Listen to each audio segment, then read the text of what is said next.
The Outlanders Journey. Tier 1, Level 2. Chapter 11. Bach, you're going crazy. There must be something wrong with you. Laurel assured you that Master Sanos is dead, and yet you keep seeing him night after night. He seems so real and so terrifying, his echoing voice commanding you to return to him. This is the price you pay for murder, an angered spirit here to haunt you in your dreams forever. 3 days have passed since the massacre at the river. Despite how fatigued you are, dragging your feet along the uneven terrain, you prefer it this way. At least during the day, your mind is still yours, because when night comes, and you are alone in your own head, he'll be there, waiting. His presence is more consistent than the sun. Each night, you resist the urge to sleep. You'd rather exhaust yourself than hear him, but the weariness in your body is too much to withstand. As you drift off, you begin to float high in the sky, a warm summer breeze carrying you over the Great Plains. Down below, you spot Mama and Papa herding the bison. So tiny are their forms that you can hardly recognize them. You call out, your voice once more a child's. They stop, gaze up, and wave, beckoning you to come down. You smell lilies, hear the merry calls of the bison, and for a moment, you wonder if today, your mind will be free. But then a deep sense of foreboding bubbles up from your gut. Your body lurches, the wind beneath you subsides, and the air cools. Come home, my boy. Haven't you done enough harm? And you drop down into an unopened mouth, bearing yellowed, rotten teeth. A giant tongue lashes out at you as thousands of cackling cries ring in your head. Your eyes pop open, and you jump with a start. You're back in your bedroll, staring up at the starry night sky. It's freezing cold. The scratchy, tall grasses sway with the wind. A crescent moon peeks through the shifting clouds. Your jaw is clenched shut, your hands balled into fists. Sweat and tears drench your entire face. To either side of you, Maya Lee and Laurel have huddled against your torso, shivering as they seek you for whatever scant warmth you can provide. Maya Lee's leg is wrapped around your waist. The campfire near you has gone out. Tiny red embers give off wisps of smoke. Someone is snoring loudly. Someone else keeps coughing into their blanket. Your stomach growls. The ration portions have been cut in half in order to last the journey. You used to nap away your hunger when Mr. Sanos forgot to give you food. Now, you don't even have sleep to look forward to. Laurel groans a little, burying his face deeper into your armpit. You probably smell awful, but at this point, all of you do. You pull your thin blanket over his shoulder. Bach? You hear Maya Lee whisper. You look down to see her staring at you. Oh, you whisper. Sorry I woke you. She blinks. I wasn't sleeping. Why aren't you sleeping? I don't sleep. I go in a trance, but even then I'm still awake. You've been traveling together for so long that you're surprised you've never noticed. She probably had to pretend to be asleep while disguised as a furbolg, but now there's less of that need. Are you always like that? You ask. She nods. I know you haven't been sleeping well for the last few days. Oh? Is it nightmares? You nod. Is it scary? I've never had a nightmare before. What happens? It's like the things you're the most scared of actually happen to you, and you don't know if it's not real until you wake up. What if the scariest things happen in real life? Sometimes, you say, the scary thing happens again and again in a nightmare. Oh, that is scary. You don't have dreams? You say. I count, she says. I count the time. I listen to the weave. I sense the moon and the stars. Wow, you can feel all those things? She nods. I also listen to you guys. She drapes her arm across your chest. Laurel sometimes talks in his sleep.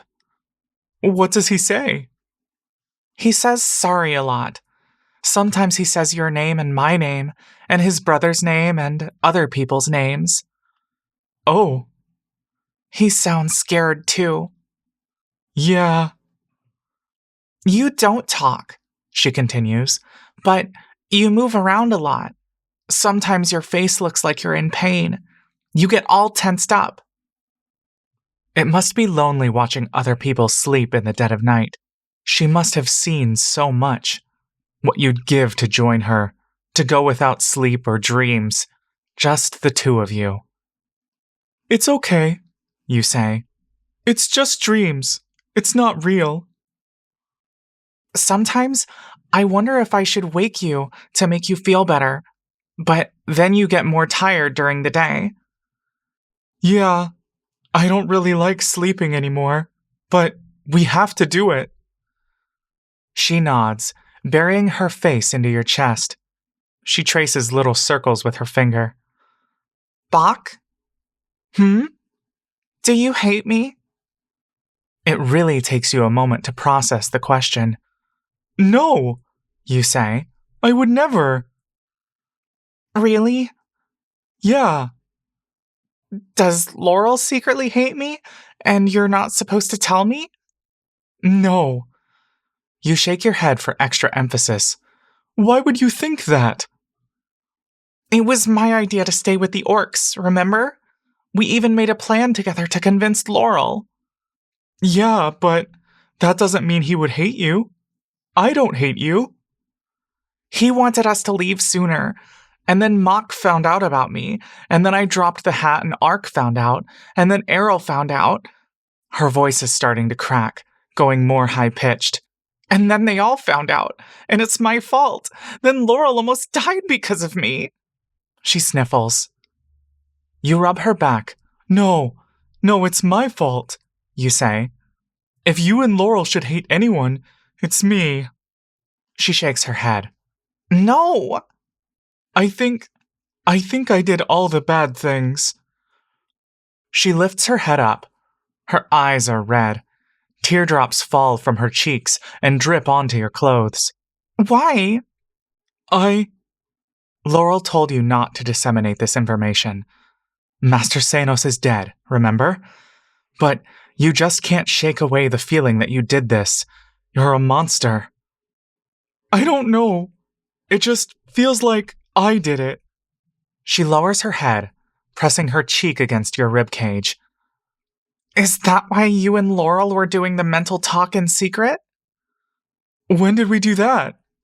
2 days ago, in the cave. Oh, you nod. Yeah, he told me not to worry about it. She nods as well. Do you think Laurel secretly hates the both of us?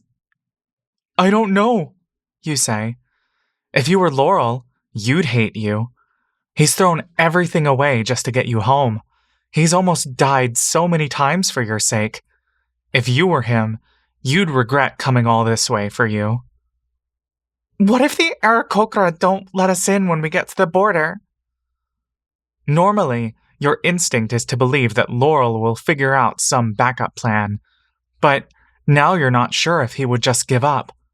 You would if you were him. You've grown to rely on him so much, but he's only 2 years older than you. If they don't, then... I don't want to die. Me too. You wonder, though, if things would be better if you were dead. If things get even worse, promise you won't leave me? She's asked you this before. I already promised. Please promise me again. Okay. Promise. For the rest of the night, you drift in and out of sleep, soothed by Maya Lee's soft humming in your ears. When you wake up, you feel surprisingly refreshed. Still tired, but at least the nightmares didn't come back. You dreamt of Mama's strong arms, rocking you back and forth, singing Sylvanus's lullaby. For whatever reason, Ark gave you extra rations this morning. He studied your eyes, tilted his head, and slipped an additional half bar. It's been a while since the journey has felt so light. The air is brisk, but it feels significantly warmer than yesterday. You can finally allow Laurel to lean against you when he needs to catch a breath.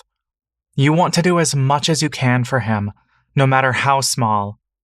I've been talking to my brother, Laurel whispers, hugging your arm for warmth. He said he knows a spell that can deliver some supplies to us.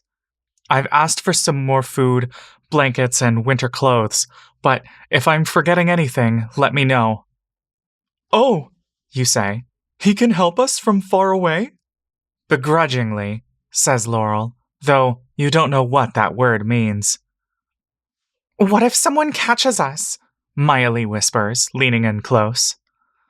I told him to send it late at night, when everyone's asleep. I might need some assistance, though. I'll let you know. Okay.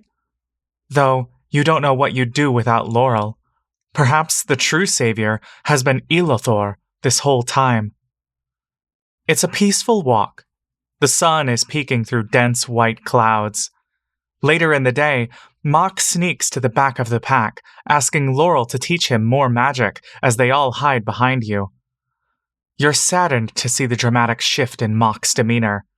He was shy, but still inquisitive, with eyes ready to discover a new world of magic.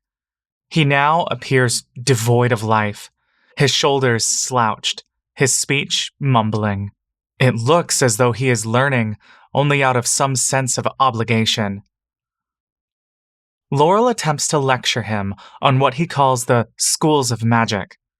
They speak covertly. They cast small, barely visible spells only when necessary, covering their hands and whispering the incantations as silently as possible. However, you spot Allure looking over her shoulder at the four of you. She narrows her eyes with suspicion. Finally, there's transmutation, says Laurel. They're spells that can change one thing to another. You glance back to see him demonstrate with the flick of a wrist. Dirt suddenly collects in his hand. I cast prestidigitation at least a dozen times a day to help me light fires or clean and soil things. I have a spell that lets me fix small breaks and tears, says Miley. Mock is quiet for a moment, and you wonder if he's not even listening. You hear him scratching something, perhaps his own head. I've changed into a wolf before, he says. I don't really know how I did it, but is that transmutation? That would make sense, says Laurel. It sounds like you managed to cast the polymorph spell, which is transmutation. I'm actually surprised you did that, considering how high level it is. It might be wild shape, says Miley. Only druids can do it. Wild shape, says Mock. It's when you transform into animals, but you can change back when you want to. Wow, says Laurel. That's a very powerful ability you have, Mock. It's not that strong, Mock mumbles. You're not sure how to comfort him in this state. He seems to be retaining the information, but with such a listless attitude, you're not sure if he truly wants to learn. What about Mock's mama's magic berries? You peer over your shoulder to find Maya Lee pointing at you. Oh, yes, says Laurel. I think Goodberry is transmutation. Really? You say, fully turning around now. You begin to walk backward. What is that? We might have mentioned it before, but it's a spell that lets you make food in the form of berries, says Laurel. Each time you cast it, you make 10. Each berry feeds a person for a whole day. That would be a really useful spell for us to have right now. The thought of Mama's berries makes your mouth water. You can see the trees edging closer and closer by the day. You're almost there. You can smell it. When you arrive, you wonder if everything will finally be peaceful. You running into Mama's arms. Will she recognize you? Accept you? After everything you've done, do you even deserve to go home? Mock gazes at his own hands, cupping them together. How do you cast the berry spell? Laurel and Maya Lee share a glance before peering up at you. You shake your head, and then the other two follow suit. If we knew how to cast Goodberry, we'd have done it by now, says Laurel. So, if I figure out how to make good berries, does that mean we'll have food forever? Asks Mock. We won't have to worry about starving or rationing anymore? Laurel nods. If you can do that, you'd be saving our lives. You notice a change in his eyes, a sudden, urgent expression, a look of resolve. He stares ahead at all the orcs marching along. He nods. Okay, I'll try. You turn back to face ahead again, just in time to notice Olur whispering into Lasha's ear, pointing at you. Without looking back, Lasha raises her hand and halts her walking. Other orcs pass her, with some leaning down and whispering to her. She only shakes her head, and with Olur by her side, she waits for the four of you to reach her. You clear your throat loudly, and Laurel and Mock immediately silence their continued conversation. Laurel shuffles up next to you, his back stiff, staring at Lasha, whose face betrays no discernible expression. You wave your hand behind you, gesturing for the two kids to stay back. Olur is glaring at you. There's a long silence once your group stops in front of Lasha.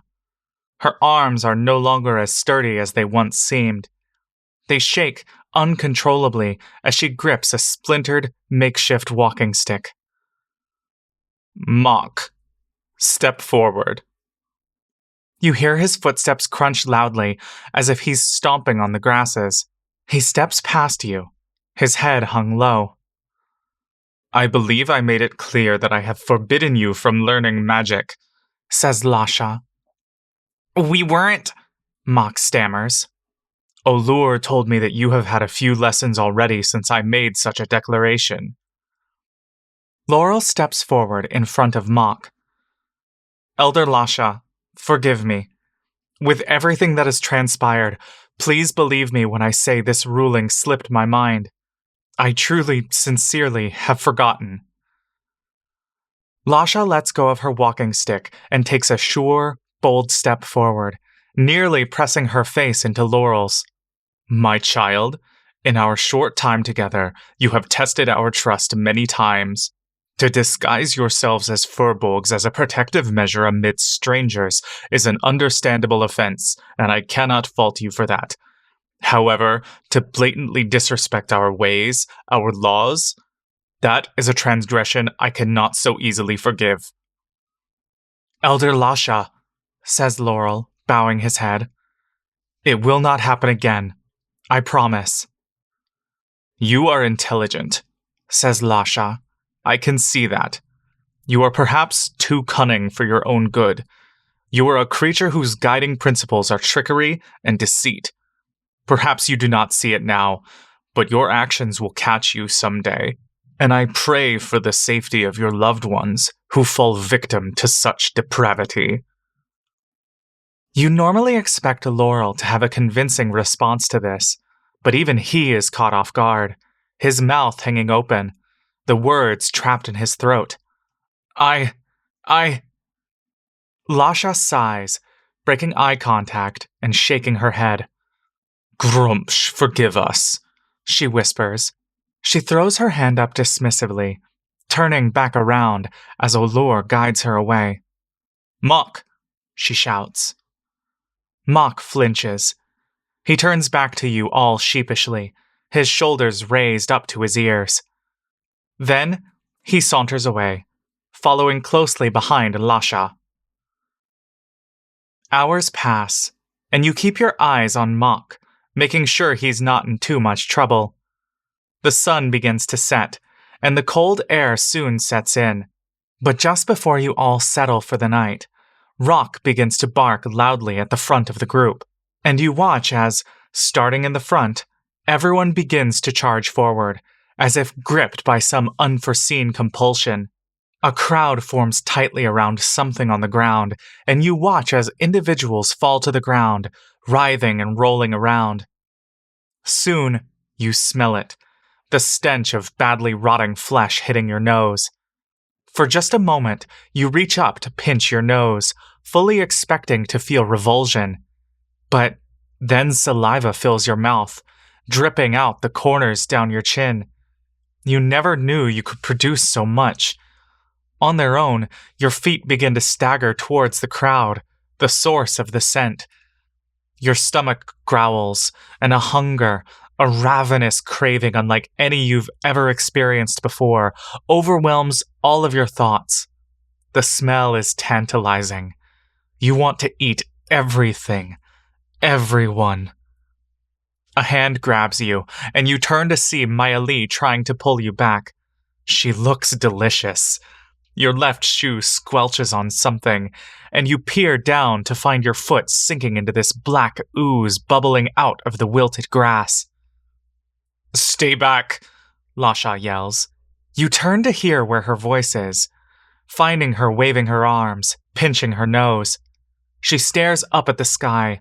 She is all skin and bones, but you wonder how good it would taste to gnaw on her bicep, to sink your teeth into her stomach and tear out all of its liquidy contents. She is shouting still, and you catch glimpses of her words. "Do not consume, mind, sky, breathe." You spot Dura attempting to drag a rabid, drooling rock away by the scruff of his neck. He's so large. All that fur, his protruding belly, how delicious it would be. You fall to your knees and begin crawling towards him. "Buck!" You need to feed, to consume. So simple and yet urgent is this desire. If you cannot feed, you will die. You will die. Eat. Eat now. "Buck!" The tiny girl leaps in front of you and grabs your face, pushing it to the skies. Another set of arms grabs you from behind, one hand cupping your nose. You begin to snarl and shake. They're trying to kill you. They won't let you feed.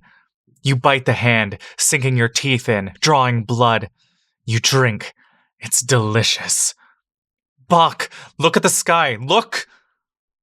The thing grabbing you from behind begins to hum into your ear. You recognize the tune. You can't eat it, but you like it. It has a different kind of flavor to it. "Let the winds and waters guide me to the land of Sylvanus, my forest, my sanctuary." "Think of Mama," says the voice ahead of you. It must be Maya Lee's. "Think of Mama." "Mama?" You blink. Your head is still tilted upwards, and you notice a poofy cloud in the shape of a beetle. The sky is a brilliant hue of purples and oranges. How beautiful. You ease up your whole body, taking deep breaths through your mouth. Saliva drips onto your hands. You swallow it back down and wipe your mouth. Before you is a very concerned Maya Lee, her eyes fearful, her thumb pressed into the tip of your chin. She lets go, breathing a heavy sigh. You release your jaw, and the hand lets go of you. Laurel's. Blood is pouring down to his fingertips. A deep bite wound has nearly torn off his dangling flesh. "Laurel?" You spin around. Laurel applies pressure to his hand, wincing in pain. He squeezes his eyes shut and quickly chants something. You watch as muscles and skin begin to reform around the laceration, closing into a discolored scar. Once again, you lost control of yourself, and you took it out on him. You can hear Mr. Senos' voice in the basement, whispering in your ear to kill Laurel. I'm sorry. "It's all right," says Laurel. "I nearly lost control of myself, too." He shows you his hands, the wound gone. "See? All better." The commotion in the front swells.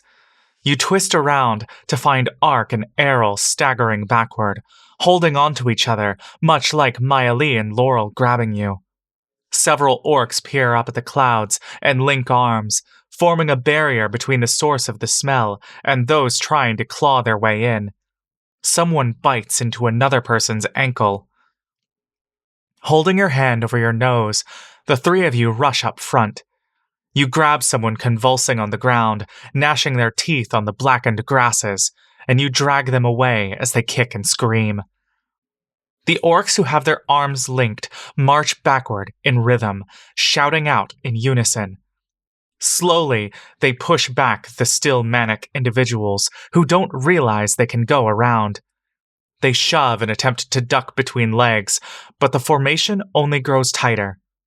You, Laurel, and Maya Lee rush to the end of the linkage and join in, holding each other's arms as you peer up at the sky. You hear Ark and Errol not too far away down the chain. Soon, you all reach a safe distance from whatever that thing was. The sudden, abrupt chaos winds down, and everyone regains their own minds again. Before you, you can now clearly see the source of the mind-altering smell. In the center of some badly decayed foliage is a mound of skin and bone and muscle. It's some sort of animal corpse, badly decaying as though it is a humid summer's day. There's a giant, gaping wound where the belly would be, black ichor leaking out of it. A strong gust of wind billows across the plains, flattening the grasses and revealing dozens more dead bodies peppering the horizon. The smell is putrid, but it no longer seems to have any effect on you. There is a collective gasp amongst the entire group as they all see this. Murmurs and cries in Orcish. Lasha steps forward and begins a short prayer. On the body nearest to you, you spot small little horns on what appeared to be the head. A little snout, a sloped back, matted black fur. It's a young bison, the first one you've seen in years. A bison? Bison are still here? At this time of the year? The air is suddenly thin, and you stumble backward, nearly tripping over yourself. "Why?" you say, shaking your head. Your throat goes dry. "I think it's safest if we go around," Ark announces, gesturing to the west. Dura shouts something in Orcish, and soon everyone begins to veer away. Errol steps up next to Lasha and chants a prayer as well. "Bach, let's go." Laurel nudges you along. You continue to stare at this small bison. You find what must be its eyes, or at least where you think they should be on its head. It must have been terrified when it died. It must have seen something, felt something so far beyond its realm of understanding. How could this have happened? Papa and all the other herders should have protected it. "I don't know how it can be this far south already," you hear Errol say. "Do not say any more," says Lasha, finger to her lips. "We have no other options. We simply go around. Now is not the time to poison ourselves." "Bach," says Laurel. He puts a hand on your shoulder. "Come on. It's not safe." The bison." "Wait. These are bison?" Laurel covers his mouth with his hands. You nod. A voice shouts out in Orcish, followed by, "This way!" Laurel rubs your back. "I'm so sorry, buddy." I don't understand." "Now!" You hear a loud whistle, and you gaze up to see Dura waving her arms at you and Laurel, ushering you to join the group. "Let's go," says Maya Lee. You stare at the poor creature, and you hum a soft little tune, a song of farewell, which you always sang before the winter, sending off the bison to warmer lands in the south, where they would be safer. Why is this their ultimate fate? The group resumes their travel, veering around to the west as much as possible. You continue to see more of them. A few other animals are mixed in as well. Some pronghorns, a coyote, and other animals that you can no longer recognize in their state of decay. All of them have been eaten away from the stomach or one of the legs, with the remainder of their bodies left to fester and rot the earth. It seems to be seeping into the ground. "What do we do?" you hear Mama's voice say. You're a child again, supposedly asleep. You watch the dancing of a small firelight in another room where Mama and Papa like to discuss things quietly. Years ago, you overheard this strange conversation that you couldn't fully comprehend. You had a nightmare that night, the thought of an impending disease spreading across the land.